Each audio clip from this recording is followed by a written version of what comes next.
பிரியமான சகோதர சகோதரிகளே, கிறிஸ்து பிறப்பு திருவிழாவை கொண்டாடி மகிழ்கின்ற இந்த கிறிஸ்து பிறப்பு விழா நாட்களிலே இன்றைய வாசகங்கள் நாம் கடவுளின் ஆவியால் இயக்கப்படுகின்றோம் என்ற அருமையான சிந்தனையை நமக்கு முன்வைக்கின்றது. எனவே நாம் கடவுளின் பிள்ளைகளாக கடவுள் இருப்பதை போலவே நாம் இருக்கின்றோம், அவரின் ஆவியால் இயக்கப்படுகின்றோம் என்பதையும், கடவுளின் ஆவியால் வழிநடத்தப்பட்ட திருமுழுக்கு யோவான் ஆண்டவர் இயேசுவுக்கு சான்று பகர்வதையும் நாம் இன்றைய நற்செய்தியில் வாசிக்கின்றோம். எனவே நம்முடைய வாழ்வில் நாமும் தூய ஆவியால் வழிநடத்தப்பட்டு கடவுளுக்கு சான்று பகரக்கூடிய மேலான வாழ்வை வாழ்வதற்கான அருளை இந்த வழியில் நாம் கேட்போம். இன்றைய திருப்பலியானது கண்டோன்மெண்ட் ஏசல் என்று 2வது பிறந்த நாளிலே இறைவன் செய்த எல்லா நன்மைகளுக்கு நன்றியாகவும், கைலாஸ் நகர் ஏவி சோபியா உடல் பூரண சுகம் பெற வேண்டும் என்று வேண்டுதல் வழியாக பொன்னகர் பாபு ஆனந்தராஜ் தேசி குடும்பத்தில் மறைந்த டோமினிக் துரை பாண்டியன் அவர்களுடைய 20ஆம் ஆண்டு நினைவு நாளில் அவருடைய ஆன்ம இலைப்பாட்சிக்காக இவ்வழியை நாம் ஒப்பு கொடுத்து ஜெபிப்போம். மேலும் இந்த கடந்த ஒரு வாரமாக நமக்கு உதவி செய்து வருகின்ற அன்புக்கும் பாசத்துக்கும் உரிய அருள் தந்தை மரிய அருள் செல்வம் அவர்களுடைய கருத்துக்களுக்காக, உடல் நலனுக்காக இவ்வழியில் நாம் ஜெபிப்போம். இந்த திருப்பலியை தகுந்த முறையை கொண்டாட நம்முடைய பாவங்களுக்காக மனவருந்தி இறைவனோட மன்னிப்பு. எல்லாம் வல்ல இறைவனிடமும் சகோதர சகோதரிகளிடமும் நான் பாவியை ஏற்றுக்கொள்கிறேன். ஏனெனில் சிந்தனையாலும் சொல்லாலும் செயலாலும் கடமை தவறியதாலும் பாவங்கள் பல செய்தேன். என் பாவமே என் பாவமே என் பெரும்பாவமே. ஆகையால் எப்பொழுதும் கன்னியான தூய மரியாதையும் வானதூதர் புனித அனைவரையும் சகோதர சகோதரிகளையும் நான் வேதனாகிய ஆண்டவரிடம் எனக்காக வேண்டிக் கொள்ள மன்றாடுகிறேன். எல்லாம் வல்ல இறைவன் நம்மீது இரக்கம் வைத்து நம் பாவங்களை மன்னித்து நம்மை நிலை வாழ்வுக்கு அழைத்து செல்வாராக. ஆமென். ஆண்டவரே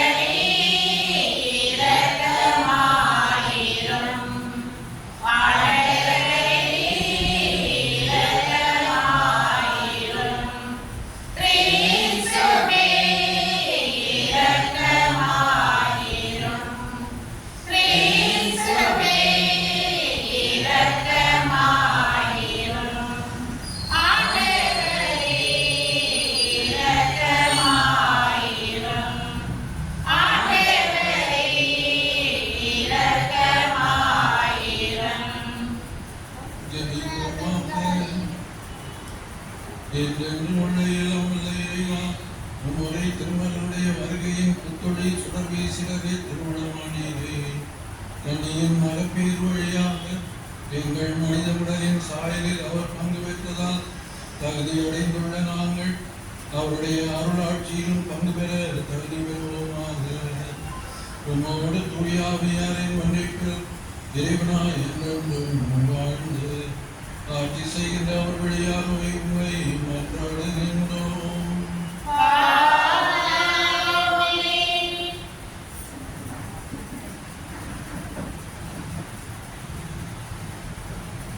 முதல் வாசகம். கடவுளோடு இணைந்திருக்கும் எவரும் பாவம் செய்வதில்லை. திருத்தூர் யோவான் எழுதிய முதல் திருமுகத்திலிருந்து வாசகம். அதிகாரம் 22, 29, 3-6 வரை. அன்புக்குரியவர்களே, இறைவன் நேர்மையாளர் என நீங்கள் அறிந்து கொண்டால் நேர்மையாக செய்யப்படுவோர் அனைவரும் அவரிடமிருந்து பிறந்தவர்கள் என்பதை புரிந்து கொள்வீர்கள். நம் தந்தை நம்மிடம் எத்தனை அன்பு கொண்டுள்ளார் என்று பாருங்கள். நாம் கடவுளின் மக்கள் என அழைக்கப்படுகிறோம். கடவுளின் மக்களாகவே இருக்கிறோம். உலகம் அவரை அறிந்து கொள்ளாததால் தான் நம்மையும் அறிந்து கொள்ளவில்லை. என் அன்பார்ந்தவர்களே, இப்போது நாம் கடவுளின் பிள்ளைகளாய் இருக்கிறோம். இனி எத்தன்மையராய் இருப்போம் என்பது இன்னும் வெளிப்படவில்லை. ஆனால் அவர் தோன்றும் போது நாமும் அவரைப் போல் இருப்போம். ஏனெனில் அவர் இருப்பது போல் அவரை காண்போம். அவரை எதிர்நோக்கி இருக்கிற அனைவரும் அவர் தூயவராய் இருப்பது போல் தம்மையே தூயவராக்க வேண்டும். பாவம் செய்யும் அனைவரும் சட்டத்தை மீறுகின்றனர். சட்டத்தை மீறுவதே பாவம். பாவங்களை நீக்கவே அவர் தோன்றினார் என்பது உங்களுக்கு தெரியும். அவரிடம் பாவம் இல்லை. அவரோடு எழுந்திருக்கும் எவரும் பாவம் செய்வதில்லை. பாவம் செய்பவர் எவரும் அவரை கண்டதும் இல்லை, அறிந்ததும் இல்லை. ஆண்டவர் வழங்கும் அருள்வாக்கு. பதிலுரை பாடல் பல்லவி. மாந்தர் அனைவரும் நம் கடவுள் அருளிய விடுதலையை கண்டனர். ஆண்டவருக்கு புதியதொரு பாடல் பாடுங்கள், ஏனெனில் அவர் வியத்தகு செயல்கள் புரிந்துள்ளார். அவருடைய வழக்கரமும் புயமும் புனிதமிகு புயமும் அவருக்கு வெற்றியை அளித்துள்ளன. பல்லவி.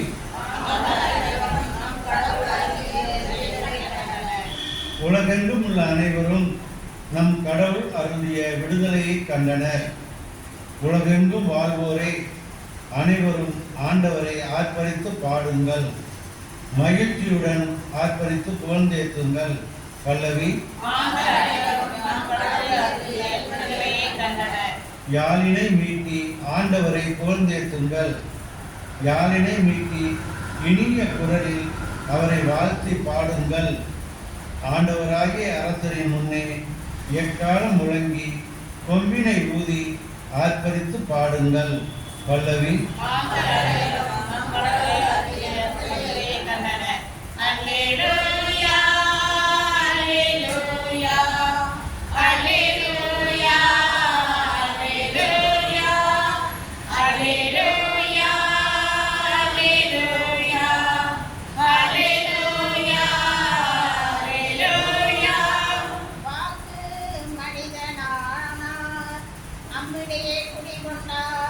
அவரிடம் நம்பிக்கை கொண்டு அவரை ஏற்றுக்கொண்ட ஒவ்வொருவருக்கும் அவர் கடவுளின் பிள்ளைகளாக உரிமையை அளித்தார். அல்லேலூயா, அல்லேலூயா, அல்லேலூயா, அல்லேலூயா, அல்லேலூயா.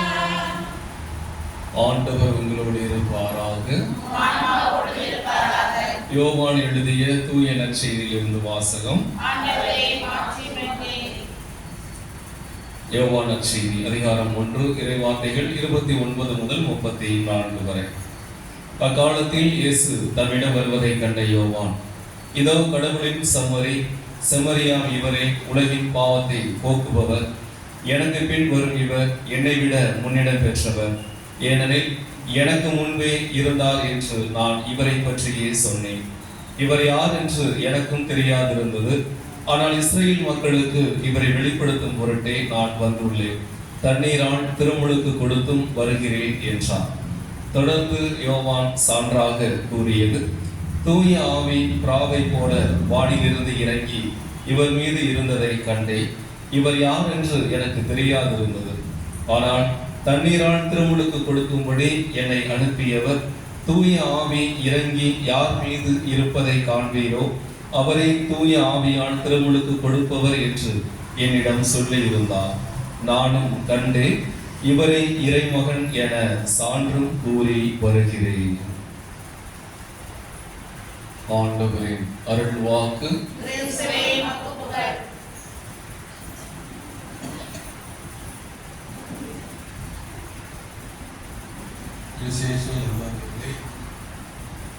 ஆதி திருச்சபையில் இந்த நற்செய்தி பகுதி நமக்கு அது தரப்பட்டிருக்கிற இந்த பகுதியானது அந்த சமயத்தில் திருச்சபையில் இருந்த பிரச்சனைகளை பார்க்க வேண்டும்.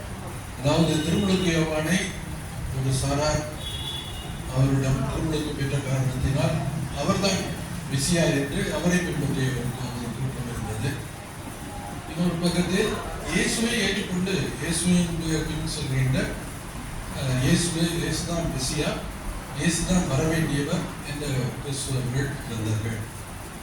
ஆகையால் அத்தகைய ஒரு தருணத்தை தான் இன்றைய யோவான் நமக்கு தெளிவுபடுத்துகிறார். ஏனென்றால் சாட்சி பகர்வதற்காக, இயேசுவை பற்றி சான்று பகர்வதற்காக, மெசியா இவர்தான் என்று சான்று பகர்வதற்காக நேற்று வாசகத்திலும் நேற்றைய நாள் வாசகத்திலும் அவர்களுக்கு வித்தியாசமான வாசகத்தை எடுத்துக்கொள்ளலாம். ஆனால் நேற்று இதை தொடர்ந்து இதற்கு முந்தைய பகுதி அவருடைய நீர்தான் வரவேண்டியவரா என்று கேட்கின்றார்கள், நீர்தான் எலியாவா என்று கேட்கின்றார்கள். நேற்றைய வாசகத்தில் அவ்வாறு இருந்தது. ஆனால் அத்தகையதொரு நிலை இல்லை என்பதை இன்றைய யோவான் தெளிவாக கூறுகிறார். அவரை பொறுத்தளவில் இயேசு ஒரு மெசியா, திருமுழுக்கு யோவான் வாயிலிருந்தே வருவது போல அந்த மக்களுக்கு ஆதி திருச்சபையில் உள்ள மக்களுக்கு கூறுகிறார். நாம் ஏற்றுக்கொண்டிருக்கின்றோம். நாம் முதல் வாசகத்தை தான் மையப்படுத்தி வாழ வேண்டும். நாம் கடவுளுடைய பிள்ளைகளாகவே இருக்கின்றோம். கடவுளுடைய பிள்ளைகளாகவே அழைக்கப்படுகின்றோம். அத்தகைய பிள்ளைகளாக வாழ்வது நீங்களும் நானும் எதில் இருக்கின்றது என்றால் கடவுளை அறிந்து கொள்வதை. திருமலை சோடி இந்த காலத்தில் சின்ன குறிப்பிடம் என்று கூறினார்கள். திருமலை சோடியின் முதல் கேள்வியே கடவுள் நம்மை எதற்காக படைத்தார், கடவுள் யார், கடவுள் நம்மை எதற்காக படைத்தார், அவரை அறியவும் அவரை அன்பு செய்யவும், அதனால் அவருக்கு ஊழியம் பண்ண, அவருக்கு பணி செய்யவும், அதன் மூலமாக இறைவனை நாம் அடையவும் என்று கூறப்படும். ஆகையால் நம்முடைய வாழ்க்கையில் அறிதல் ஒன்று. கிறிஸ்துவை பற்றி அறிந்திருக்கின்றோம், இறை வார்த்தையின் மூலமாக அறிந்து கொள்கின்றோம், நம்முடைய ஜெபத்தின் மூலமாக அறிந்து கொள்கின்றோம், திருவுரைகளின் மூலமாக அறிந்து கொள்கின்றோம்.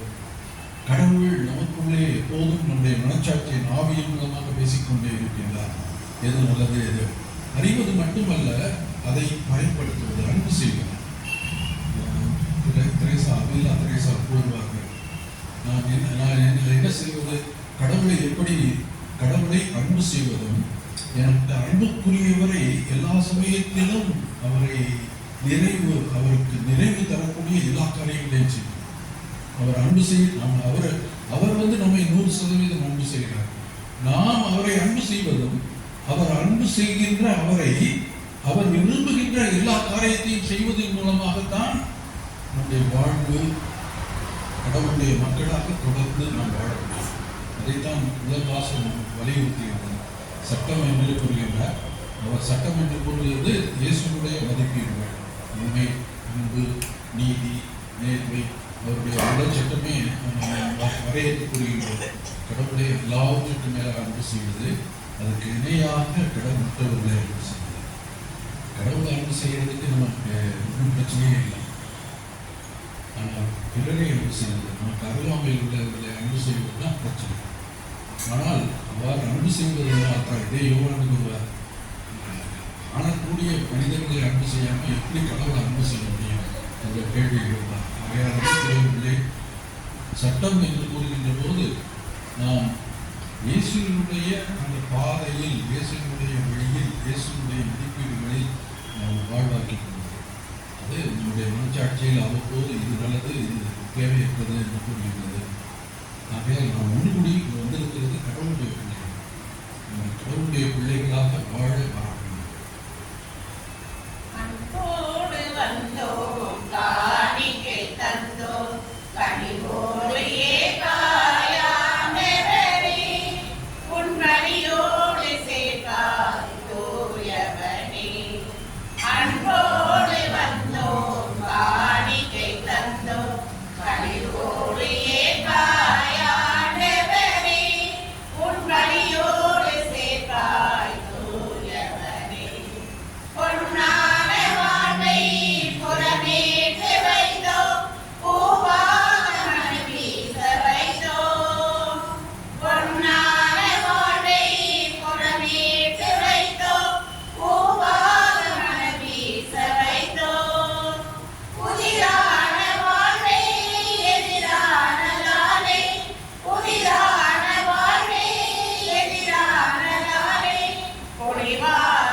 ஏகதாவுடைய இப்போது மன்றாடுங்கள். ஆண்டவர் தமது பேரைக்காகவும் ஆட்சிக்காகவும் நமது நன்மைக்காகவும்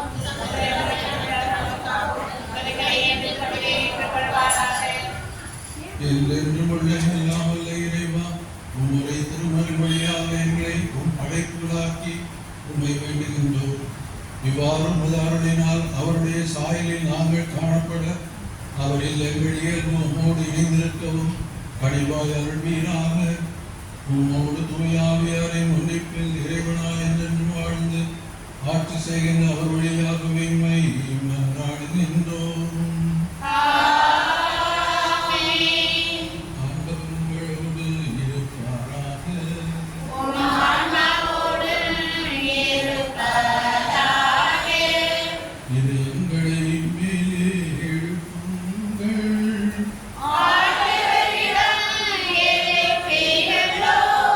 நம் இறைவனாகிய ஆண்டவருக்கு நன்றி கூறுவோம்.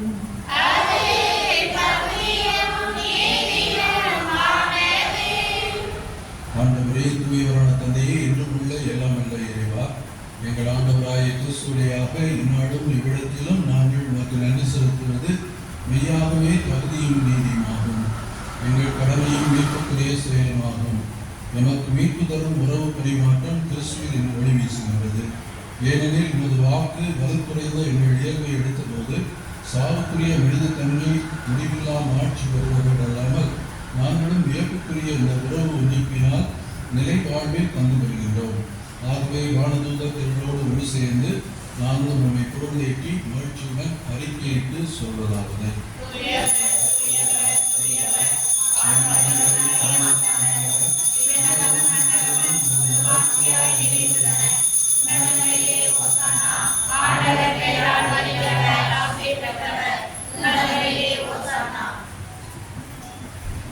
இறைவா, நீ மெய்யாகவே தூயவர், தூய்மை அனைத்துக்கும் ஊற்று. ஆகவே உடைய ஆவியை பொழிந்து இக்காணிக்கைகளை தூய்மைப்படுத்த முனைகின்றோம். இவ்வாறு எங்கள் ஆண்டவர் இயேசு கிறிஸ்துவின் உடலும் இரத்தமுமாக எங்களுக்கு இவை மாறுவதாக. அவர் பாடுபட குடம் கணிந்து தம்மை கையெடுத்த போது அப்பத்தை எடுத்து நன்றி செலுத்தி அதை விட்டு தம் சீடருக்கு அழைத்து அவர் கூறியதாவது: அனைவரும் இதிலிருந்து பெற்று உண்ணுங்கள், ஏனெனில் இது உங்களுக்காக கையளிக்கப்படும் என்று கூறார்.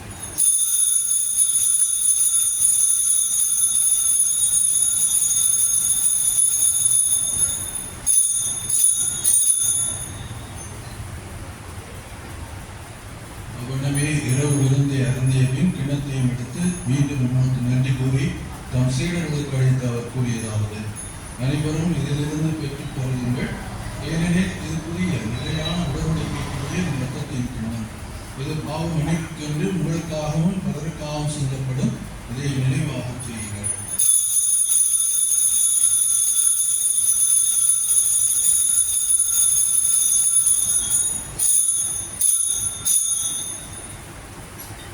நம்பிக்கையின் மறைபொருள்: ஆண்டவரே, நீர் வருமளவும் உமது இறப்பினை அறிக்கையிடுகின்றோம், உமது உயிர்ப்பையும் எடுத்துரைக்கின்றோம்.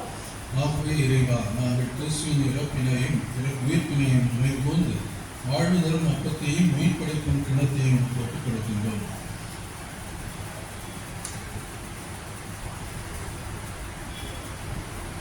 உன் திருமணம் என்று மக்களுடைய பலன்களை நாங்கள் ஏற்றுக்கொண்டு எனவே உமக்கு நன்றி செலுத்துகின்றோம். மேலும் கிறிஸ்துவின் உடலிலும் இரத்தத்திலும் பங்கு உள்ள எங்களை தூய ஆவியார் ஒன்று சேர்க்க வேண்டும் என உண்மை தாழ்மையுடன் மன்றாடுகின்றோம். ஆண்டவரே, உலகெங்கும் பரவி இருக்கும் உமது திருவை நினைவு கூறுகிறார்கள். எங்கள் திருத்தந்தை லியோ, எங்கள் ஆயர் ஆரோக்கியராஜ் எல்லா திருநிலையினர் ஆகிய அனைவரோடும் உமது திரு அவை அன்பில் நிறைவு பெற செய்திருந்தோம். சிறப்பாக திருப்பலியில் ஒப்புக் கொடுத்து ஜெபிக்கின்ற எஸ்எல் குடும்பத்தினர், சோபியா குடும்பத்தினர், பாபு ஆனந்தராஜ் தேசி குடும்பத்தினர், இந்த குடும்பங்களை ஆசீர்வதித்து இவர்கள் முன்வைக்கின்ற அனைத்து வேண்டுதல்களுக்கும் உடைய கனவினால் தந்தருள்வீராக.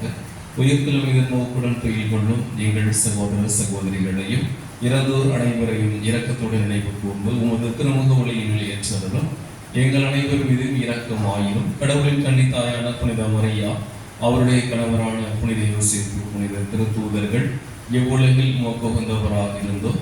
எங்கள் பாதுகாவலர் புனித சந்தியாகவர் ஆகிய புனிதர் அனைவருடனும் நாங்கள் நிலை வாழ்வில் பங்கு கொள்ளும் தகுதி பெற்று உன் திருமகன் இயேசு கிறிஸ்து வழியாக உம்மை புகழ்ந்தேத்து மரம் அருள உம்மை ஒன்றாடுகின்றோம்.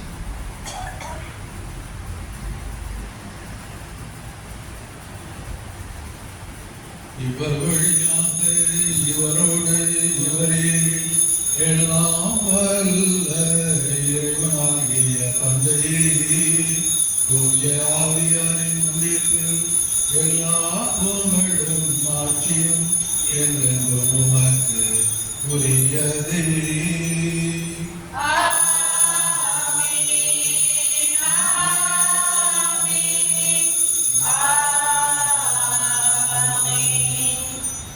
இறைமகன் இயேசு நமக்கு போதித்தவாறு இவ்வுலகில் இறையரசு வர வேண்டும் என்று மன்றாடுவோம்.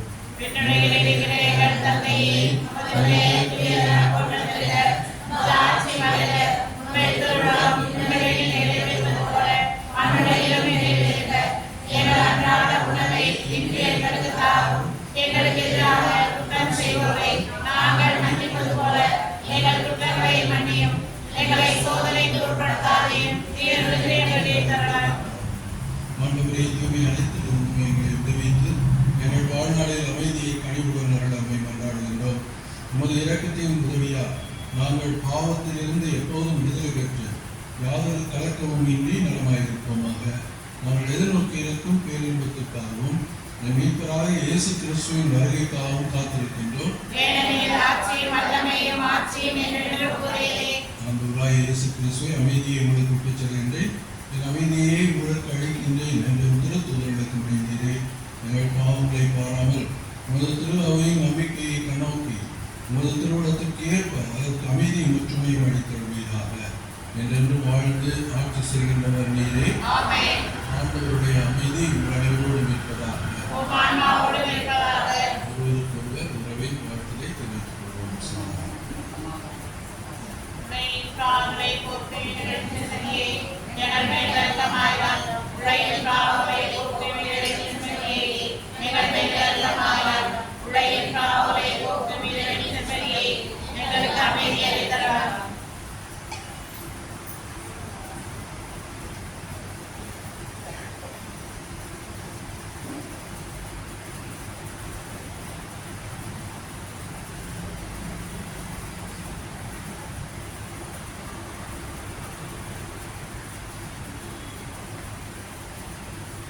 இதோ இறைவனின் செம்மறி, இது உலகின் பாவங்களை போக்கியவர். செம்மறியின் விருதுக்கு அழைக்கப்பட்ட நாம் அனைவரும் பெயர் பெற்றோம்.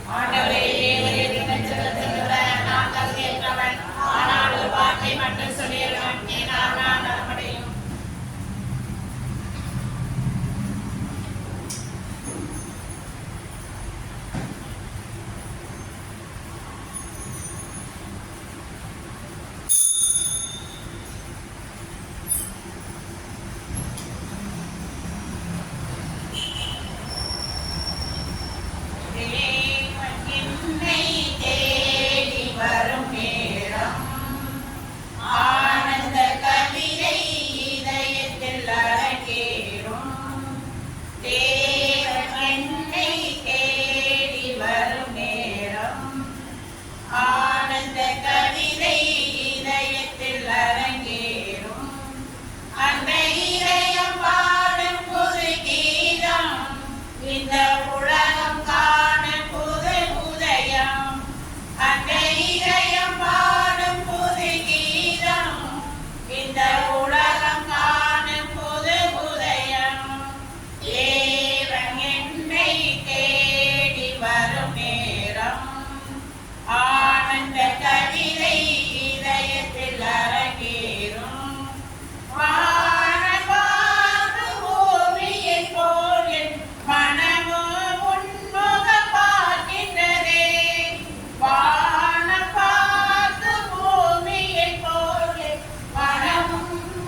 சங்கம மாதாவை நோக்கி நாம் வாழ்ச்சோம். கன்னிமரியே, ஆரோக்கியமான சங்கம தாயே, இரக்கத்தின் அரியணையில் வீற்றிருக்கும் எங்கள் ஆண்டவரே, எங்களை ஆன்ம உடல் நோய்களை அகற்றி எங்களுக்கு ஆறுதலாகவும் அடைக்கலமாகவும் இருந்தவர்களும் உமது பேருதவியால் எண்ணற்ற பிணியாளிகள் நலமடைந்துள்ளனர். உமது வல்லமையையும் தயவையும் நம்பிக்கொண்டு உம்மை நாடி வந்துள்ளோம்.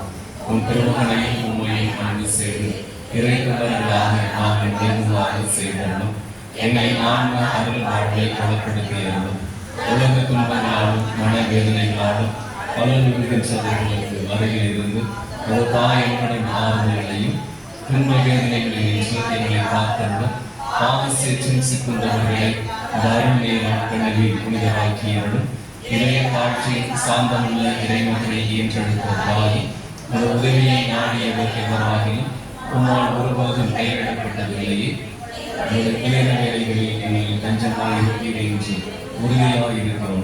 ஏனெனில் எங்களுக்கு ஆறுதல் அளிக்க விரைவிடும் விண்ணக தாய் நீரே, இம்மண்ணுலகத்தில் அசைந்த கண்களையும் அவற்றில் நுழைந்தோடும் துன்ப கண்ணீரையும் கண்டு இரக்கமுடன் எங்களை அரவணைத்துக் கொள்வீராக. இறைமக்களுக்கெல்லாம் சகாயம் புரிந்து வரும் சங்கம தாயே, நீர் எல்லாம் வல்ல இறைமகன் கிறிஸ்துவின் அன்னையாகையா எவ்வுதவியையும் எங்களுக்கு அடைந்து கொடுக்கக்கூடியவர்கள் என்றும் எல்லா ஆபத்துகளினின்றும் எங்களை பாதுகாத்தவர்களும் எங்களை பற்றியுள்ள தீமைகளை அகற்றியவர்களும் எங்கள் வழங்கின நலமும் வரமும் அருளும் இவற்றையெல்லாம் சங்கம மாதாவை உன் திருமகன் இயேசு கிறிஸ்துவிடமிருந்து எங்களுக்கு பெற்றுள்ளாரும். ஆமென். சொல்வார்களே, கடந்த கிறிஸ்துமஸ்ல இருந்து இன்று வரை எனக்குரிய எல்லா நாளுமே நேற்று ஒரு நாள் தான் தந்தை அவர்கள் வரவில்லை. எல்லா நாட்களுமே வந்து நமக்கு அவனுடைய இந்த திருப்பலி வைத்தும் திருப்பலியில் பங்கேற்றும் நம்முடைய பங்குக்காக நம்முடைய பங்கு இறை சமூகத்துக்காக வருகின்ற பக்தர்கள் அனைவருக்காக தந்தை மரிய அருள் செல்வம் அவர்கள் ஜெபித்திருக்கின்றார்கள். எனக்கு மிகவும் பிடித்த ஒரு அருள் தந்தை. அவருடைய வழிகாட்டுதல் ஆலோசனை நிறைய முறை கேட்டிருக்கின்றேன். எனவே இத்தகைய ஒரு பெருமைக்கும் அன்புக்கும் உரிய தந்தை அவர்கள் இந்த வாரம் முழுவதும் நம்மோடு உடனிருந்து நமக்காக ஜெபித்தது நமக்கு நிச்சயமாக அது ஒரு பெரும் மகிழ்ச்சி. எனவே இந்த நேரத்தில் தந்தை அவர்களுக்கு அனைவரின் சார்பாக கரவொலி எழுப்பி நம்முடைய நண்பர்களையும் நம்முடைய ஜபங்களையும் நாம் குறிப்பாக்கிக் கொள்கின்றோம். தந்தை அவர்களுடைய கருத்துகளுக்காக உடல் நலனுக்காக நாம் தொடர்ந்து ஜெபிப்போம். அனைவரும் எழுந்து நிற்போம். நன்றி போராட்டத்துக்கு முன்பாக தந்தைக்கு நன்றி சொல்லுவாங்க. இப்போ இருந்த மாதிரி குடும்பத்தில் இருந்த மாதிரி தான் அப்போ இருக்காரு. நல்ல மனிதர், நல்ல பிடிக்கும் அமர்வாஜர், நல்ல பிடிக்கும். அதனால் அவருடைய பணி சிறக்க வேண்டும். எப்போதும் சம்பாட்ஸ் வந்து கொஞ்சம் பெருமையாக தான் நான் பேசுவேன். சிலருக்கு எங்களுடைய குருக்களே சிலருக்கு பிடிக்காது. எங்கள்கிட்ட இருந்த குருமானவர்களும் எங்கள்கிட்ட இருந்த குருமானவர்களும் நல்ல மாணவர்கள் தான். அதனால் அவரோடு ஒத்துழையுங்கள். அவருக்கு எல்லா விதத்திலும் பணி செய்வதற்கு சிறப்பாக ஒத்துழையுங்கள். அவருக்காக வேண்டினேன். நீங்களும் எனக்காக வேண்டிக் கொள்ளுங்கள். உங்களுக்காக வேண்டுமே தந்தைக்கு நன்றி கூறிக்கொள்கிறேன். ஜெபிப்பமாக. இறைவா, பல்வேறு உதவிகளால் வழிநடத்தப்படும் மக்கள் கூட்டம் உமது பரிவிலக்கத்தின் உதவிகளை இக்காலத்திலும் வருங்காலத்திலும் பெறுவதாக.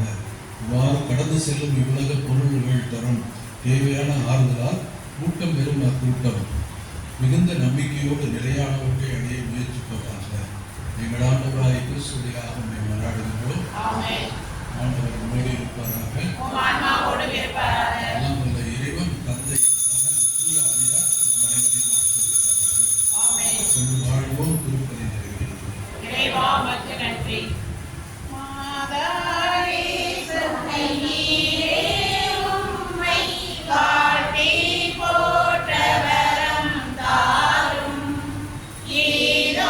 பிள்ளைகள் வந்தோ நம்ம கேள்வன்